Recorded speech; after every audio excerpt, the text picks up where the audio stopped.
Welcome to the Stumble Across podcast. This is the podcast where I basically stumble across people online and invite them on for a chat, usually with me knowing very little about them, completely unprepared, completely unfiltered, and often leading to uncovering the best stories. Now, in today's episode, I stumble across Nikki, who is an end-of-life doula and grief coach from Ohio. Nikki describes how she works with dying people and helps them achieve peace when they're leaving the world, helping them have no regrets and helping their families cope with losing a loved one and everything in between, really. We also speak about her time as a volunteer on the Suicide Hotline and how she deals with those experiences personally. You can find out all about her with the link in the description as well. And don't forget, if you do like the podcast, please give a subscribe and a review as well. So let's meet today's guest. So my name is Nikki. I live in Ohio in the US, and I'm an end-of-life doula and a grief coach. What exactly does that entail? But I guess, are you dealing with people at the worst time of their life? I would imagine. So an end-of-life doula or a death doula, if you prefer, it's not a new profession, but it's becoming more of a newer profession, I guess I could say. There's more training available now. So it's becoming not just hospice workers that are like, I just want to work on this end of things. So there are trainings available to have people do this as a profession, which is what I chose to do. So an end-of-life doula, I mean, yes, we're working with people at the worst points of their life, but not always. Like I do anything and everything surrounding end-of-life work, even if it's just helping somebody, our age, putting together their advanced directive paperwork, or helping somebody who's just received a terminal diagnosis, processing their grief, putting together all their affairs, figure out how they want their final days, weeks, months to go, helping people set up hospice in their home or get them into a center if they prefer to be in an inpatient facility, and working with the family. For me, myself, my biggest passions are working with the dying themselves to make sure that A, they get the death they want, and B, they can leave this world feeling like they've met something and they've had an impact and can go peacefully without regrets or anger or any old hurts. So, yeah. And I guess it takes someone like you to not only help them through that, but make them realize some of those things, because I mean, it's something that maybe a lot of us don't even think about. Right. And it's not until you're at the end of your life when you really start, reflecting back on everything you've done. I mean, some people do that, but it's one of those things that you don't think too much about until you're at that point. And yeah, a lot of people think, well, especially if it's a younger person with a terminal diagnosis, they're like, I'm only in my 50s or my 40s, 30s. What have I contributed to this world? I was here and I'm going to be gone. And just spending time with them to try to find you did have an impact on this world. You meant something to, XYZ people, but to help them find that themselves is just the most beautiful thing anybody can do. Mm-hmm. Well, before we look at that a little bit more, what brought you to that? So, I mean, was it life experience, or how did you end up kind of being interested in that line of work? So I had heard of death doulas maybe a decade or so ago, and I thought that's really cool. And I read up on it. I was like, that's a really neat profession. And then it just kind of sat to the side for a while. And I've always felt passionate about working with people on life review and, helping people with grief. Like that's just been something I've always wanted to do, but I've never done. I worked in corporate America for up until, 2-3 years ago. And it got to the point where I'm in my mid 40s and call it a midlife crisis, if you will. But I thought I was doing my own life review and I'm like, I need to do things that matter, sitting at a desk, fixing people's computer problems. It's not, it's helpful, but it's not fulfilling to me. And it's just, it didn't feel, I wasn't passionate about it. And I had been there for so long. I said, it's time to shake things up. So let's just do this. Because a lot of people will never take that step out of it. It's a big risk to take, I assume. It is. And let me tell you how comfortable it can get in corporate America. I mean, you start getting nice paychecks and health insurance, which, we don't just get here. So, you have all that, you get your 401k and you're like, this is nice. And I just sit at this chair. But after a while, it's like, this is sucking my very soul out. It's just not meaningful. So was that the kind of lifestyle that, you were brought up with, and that was something that going through school, that was where you're going to end up? Oh, absolutely. Yeah. Absolutely. Like, Mm-hmm. and when I went to college, I studied theater because theater was a huge passion of mine for most of my, it still is to a point, but, of course that disappointed everybody in my family, because it's just expected. You go to high school, you go to college, you get a degree in accounting or whatever, and you sit at a desk until you die. And I've never been that kind of person ever. Mm-hmm. Mm-hmm. Um, that's why I And spent so much time in theaters outside of work. do you ever kind of regret not following that as a career, or is it? Yes, but no. I mean, I was very active in theater here, which isn't, this isn't Broadway, but I found myself in a theater company that produced nothing but original works. And Mhm. I was the managing director for a while. I got to act, I got to direct, I got to, work on set design. I got to do so many different things in theater that I wouldn't have been able to do if I'd have gone off to Broadway just singing and dancing. Yeah. And it was amazing. It was a beautiful experience that I will never, look down on.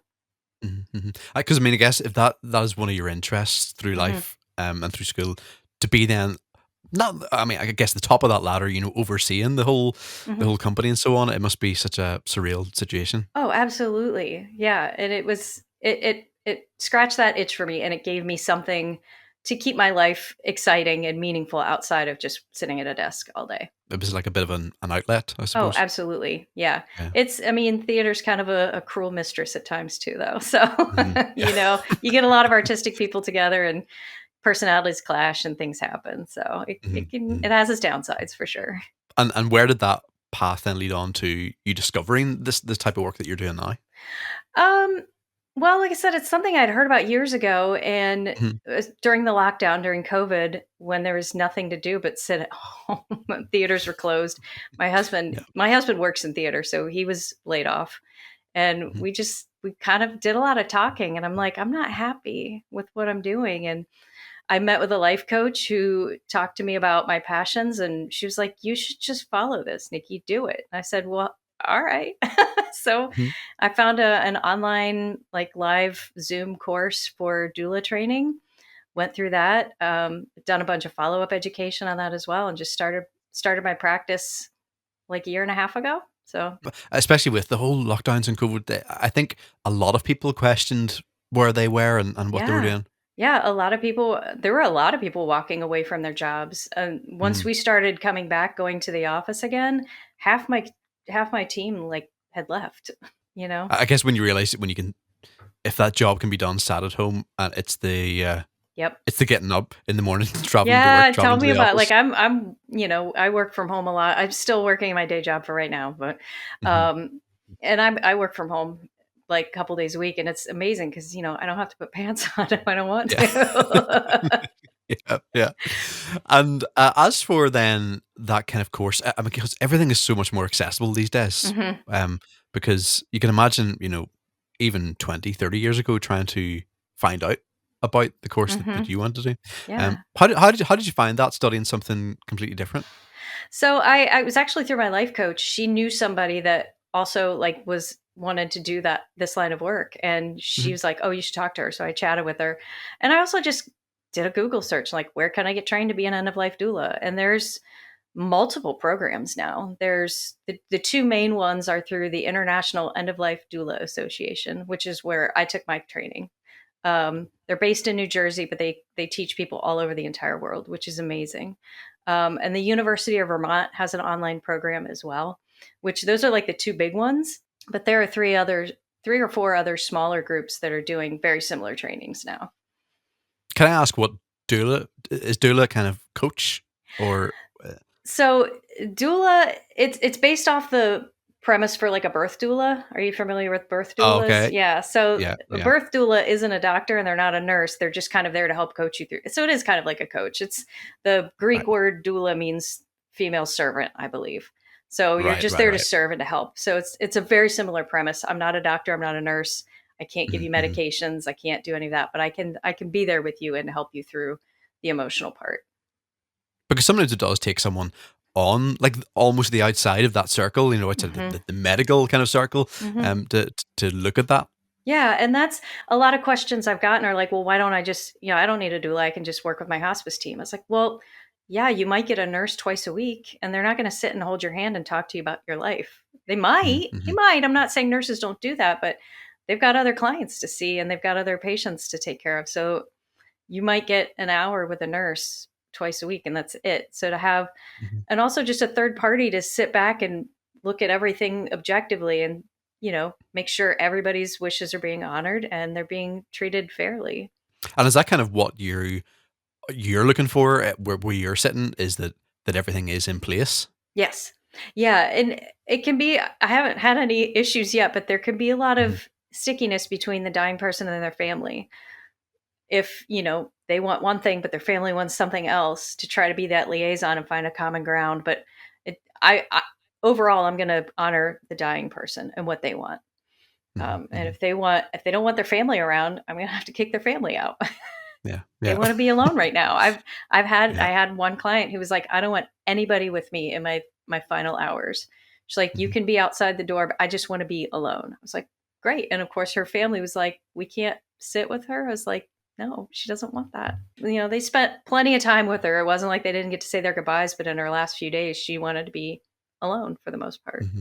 Mm-hmm. And I guess coming from that person themselves, they wouldn't have been able to tell their family that they Yeah. wouldn't have explained that. Yeah. How do you look at your family and be like, I don't want you around? Yeah. That's Mm-hmm. hard. So I Mm-hmm. can be the jerk if I have to be, Yeah. you know. And were you always kind of like a people's person? I'm guessing you need to I kind of have mean, those skills. Yeah. yeah, yes, but no. Yeah. I've never been a huge people person, but I am a big empath and I'm very much I like to help people. Mhm. And I've tried different things in the past. Like I had a job doing social work for a little while and because I thought I'd Mhm. be helping people and it was awful. I will never, hats off to social workers. I don't know how you do it. I lasted a year and a half and I lost my Yeah. mind. It's Mhm. awful. Mhm. So I couldn't do that. I do volunteer work wherever I can. I volunteer at a hospice now, but I volunteered at the Suicide Hotline for several years. Mhm. And Mhm. that one's hard too. Yeah. That was really Yeah, I hard. can imagine. I mean, that's almost one of the things I almost think you can't prepare for that No. type of role. I mean, you're trained for it. They tell you like Yeah. the right and wrong things to say and how to assess a situation and refer people, Mhm. but yeah, there's no way to really prepare for that. Yeah. And can I ask, like your journey through school and through um younger life? What was that like? Were you have you moved from where you are, or were you always No, I've lived in Columbus, Ohio my whole life. right? Okay. Mhm. Yeah.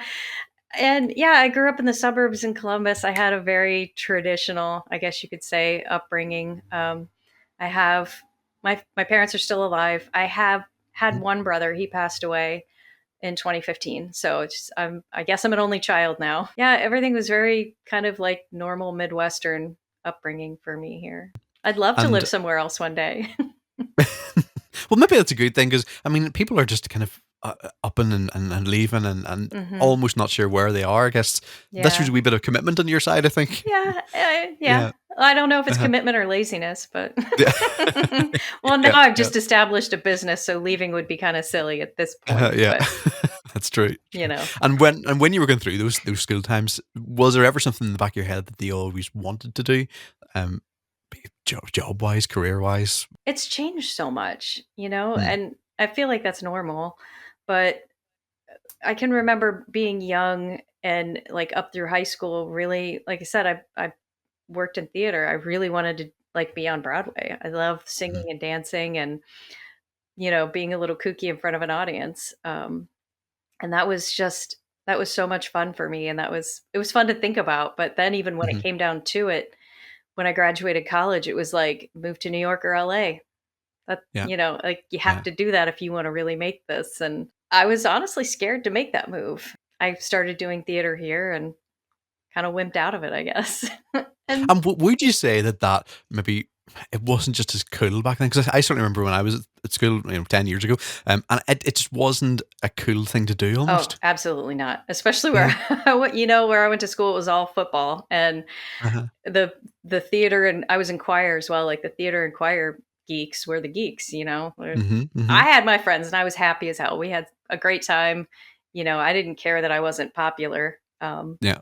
Like that didn't Because with bother me. me, with the piano in the background, you can probably I was from a music background, so Hmm. it was exactly the same thing. It was just never one of those things that that was looked at a cool Yeah. subject, but now it's so weird how it's kind of almost done a complete flip.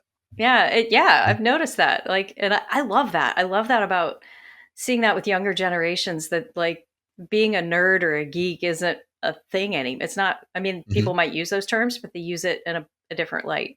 And it's not looked down upon. Like, oh, you do that? Neat. I do this. It's No, I totally. wish that was more a thing when I was young. I grew up in the 80s and early 90s, so it was a little more cruel back then.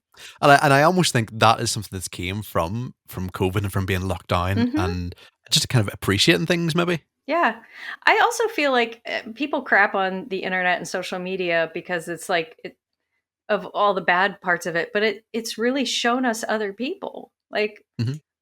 there's so many things I don't know about people outside of my world and outside of my bubble, and getting to see those things is amazing. So I know these things Mhm. exist, and there are people that do crazy like surfing. I've got on a kick of watching surfing videos for a while. I'm like, I would never do it. I don't really like the ocean, but Yeah, that's yeah. so cool that there are people that just do that all the time, Mhm. and it's amazing. I love that.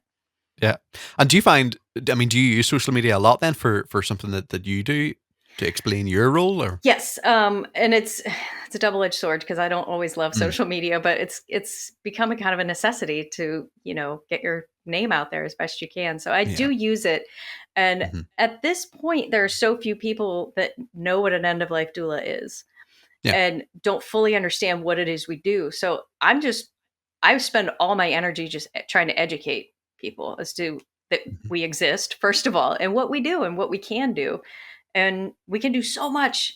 I mean, we can be there to hold your hand when you're leaving this world, but we can do so much more, and to educate people that there are a lot of services we offer. It's just, and social media is just an easy, quick, free way to get it out there. And do you find that it is the person that is contacting you, or is it family that maybe have realized that this is something that could be a thing, or is it both?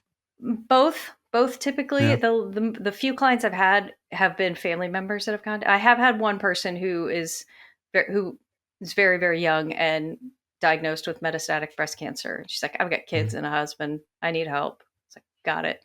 But for the most part, it's usually been family members that are like, this person's not doing well. We don't know what to do. Situation A, situation B, things are just a little chaotic. So they just need some guidance. So. Mhm. And where is your starting point? Like if someone says that they need help, like where do you kind of start? Well, I'll first thing I want to do is sit down and have a conversation with them and find out what's the diagnosis, what's happening, what is it you need help with, what do you want, and in those conversations I can get a sense of personality pretty quickly. Are we going to mesh? Are we going to be okay together? Like, are you cool with this doula thing? Yeah, yeah, yeah. Because I've had people call me and then like, oh, I think my mom would really benefit, and then her mom's like, yeah, I don't know about this. Mhm, mhm. So just to get a feel for what it is they're looking for, and then I can offer suggestions and things they may not have thought of.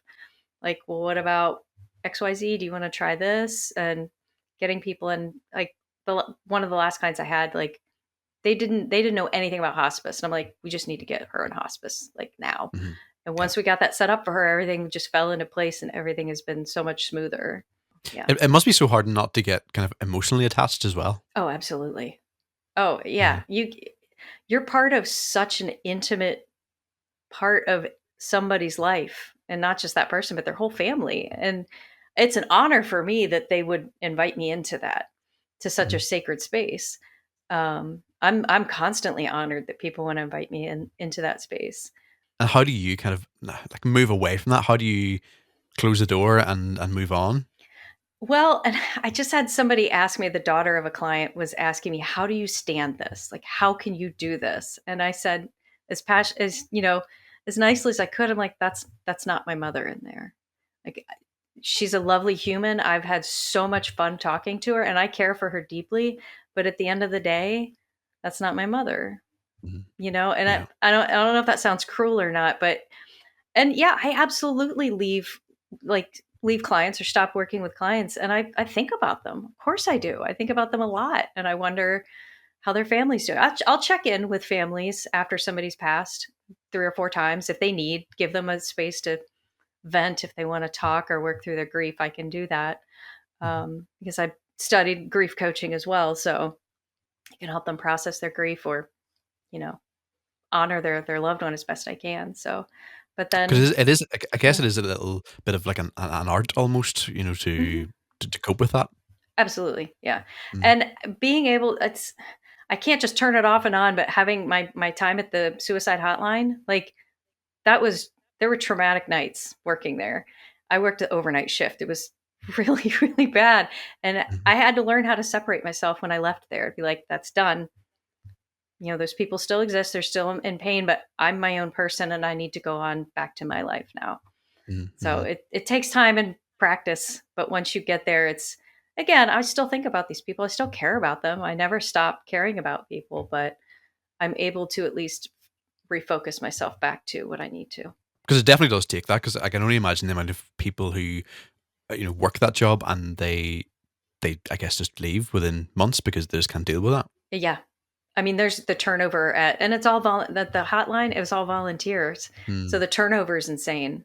yeah. People work there for a couple months and they leave. Like there are so few people that stick it out for a period of time. Well, do you have a kind of a site or anywhere that people can find out more Oh, yeah, about you absolutely. and your work? Yeah. Yeah, absolutely. It's nikkithedeathdoula.com. And there's links to all my socials on there. I have a podcast as well where I just talk about grief and demystifying, destigmatizing grief.